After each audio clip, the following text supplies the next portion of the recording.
Kevin Johnson in this NBA. Now, KJ was an all-star in his era. In this NBA, because of the way the floor is spaced and how wide open it is and how it's called, he'd be a borderline a superstar in this era. There is no point guard, I don't know of any two guard that can stay in front of him without fouling him. No, absolutely. He's just so shifty and athletic.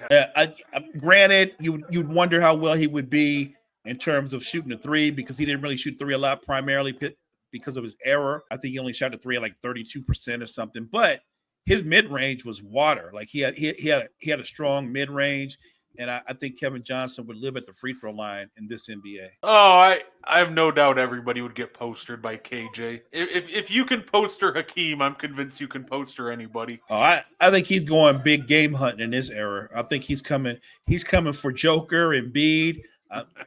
He's coming for the big boys. No, look, I think the really special players would do well in this era. The same way that I think a lot of the special players in this era do well in the mid-90s. I do. I don't doubt for a moment that Steph Curry would terrorize teams because how do you adjust to a guy who comes across the floor and launches from 35 feet without breaking form? How do you adjust to that?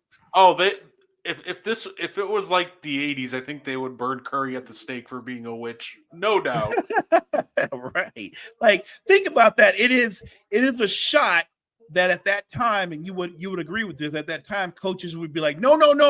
You know what I mean? But he would make it with such consistency, his coach would just be like, that's just a good shot for him. Right? The fact that, coaches in the 80s would be like, no, step in for the two. Right. Step in for that 20-footer instead of the 22-footer. Right. You need to come into where all that congestion and all those bodies are versus launching from 40 feet and drilling it.